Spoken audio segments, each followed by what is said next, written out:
మన తండ్రి అయిన దేవుని యొద్ద నుండి ప్రభువైన యేసుక్రీస్తు వారి యొద్ద నుండి కృపా సమాధానములు మీ అందరికీ కలుగును గాక. ఆమేన్. జూలై నెల 3వ తారీఖు కొరకై ఏర్పాటు చేయబడిన ఎడారిలో సెలయేర్లు అనుదిన ధ్యాన భాగమును చదువుచున్నాను. వాక్య భాగము: దున్నువాడు విత్తుటకు నిత్యము తన పొలము దున్నునా.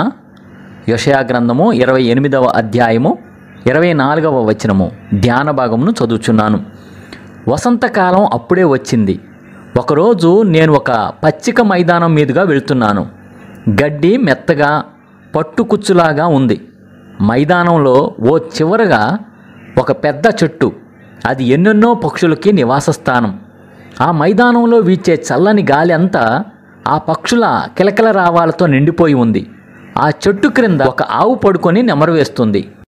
బాటకి యువతలగా ఒక పొదకి బంగారు చెంగావి రంగులు కలబోసిన పూలు గుత్తులు గుత్తులుగా పూశాయి. దానిపై ఓ వైలెట్ పూలు పూసిన తీగ ఎగబ్రాకి ఉంది. ఆ ఫెన్సింగుని ఆనుకొని అలా నిలబడిపోయి ఆ దృశ్యాన్ని తదేకంగా చూశాను. ఎంతకంటే అందమైన గడ్డి మైదానం, అందమైన దృశ్యం మరెక్కడా లేదనుకుంటా. తరువాతి రోజు కూడా అటుగా వచ్చాను. చూస్తే ఏముంది, అంతా నాశనం. ఒక రైతు నాగలి నానుకొని నిలబడి ఉన్నాడు. అంతా వికృతమైన నాగట్టి చాళ్ళు. మెత్తటి పచ్చిగడ్డి స్థానంలో బయటికి వచ్చి నగ్నంగా కనిపించే ముదురు గోధుమ వన్నె మట్టి.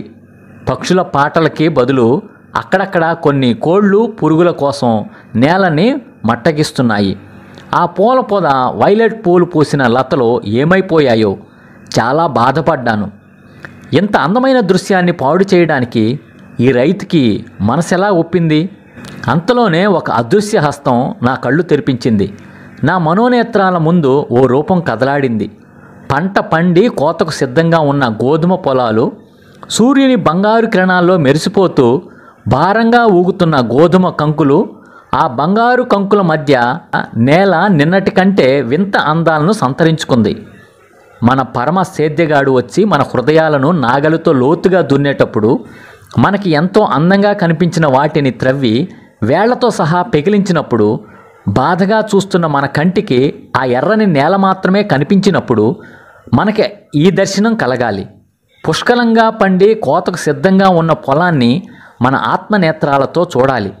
దేవుడు నా ఆత్మను దున్నుతుంటే నేనెందుకు పెనుగులాడాలి? సగం పనిచేసి వదిలేసే సోమరి రైతు కాదేమ నా దేవుడు. పంట పండించడం కోసమే ఆయన ఇది చేస్తున్నాడు. ఇదే ఈ దినమునకై ఏర్పాటు చేయబడిన ఎడారిలో సెలయేర్లు అనుదిన ధ్యాన భాగము. సమస్త జ్ఞానమునకు మించిన దేవుని కృపా సమాధానము ప్రభువైన యేసుక్రీస్తు వలన మీ హృదయములకు మీ తలంపులకు కావలి ఉండును గాక. ఆమేన్. ప్రార్థన.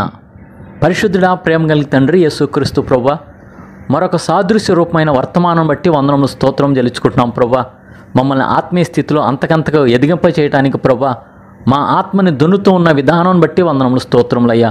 మా యొక్క ఆత్మని దున్నేటప్పుడు ప్రభా, మాకెన్నో శ్రమలు, మాకెన్నో కష్టాలు వచ్చినప్పుడు ప్రభా, మేమేమాత్రం కూడా ప్రభా కలవరపడకుండా, పెనుగులాడకుండా ప్రభా, మమ్మల్ని ఒక గొప్ప వ్యక్తిగా చేయటానికి ప్రభా, ఈ వస్తున్న ఇలాంటి శ్రమలన్నీ కూడా మేము ధైర్యంగా ఎదుర్కొనే కృపా ధన్యత దయచేయమని వేడుకొంచున్నాం ప్రభా.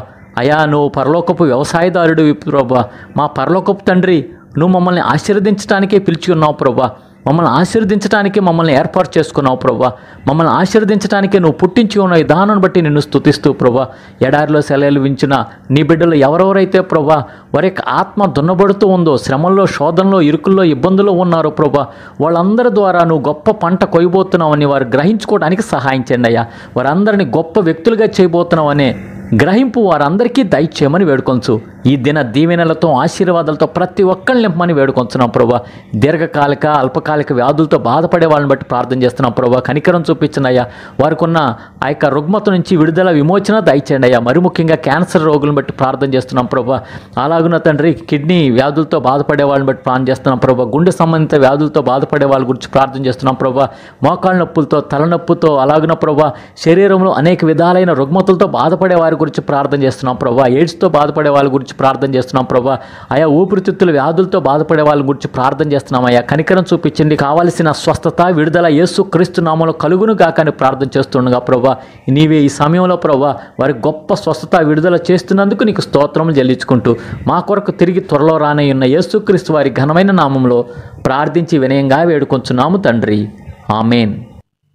మన తండ్రి అయిన దేవుని యొక్క ప్రేమ, ప్రభువైన యేసుక్రీస్తు వారి కృప, పరిశుద్ధాత్మ యొక్క అన్యోన్య సహవాసం సదా మీ అందరికీ తోడై ఉండును గాక.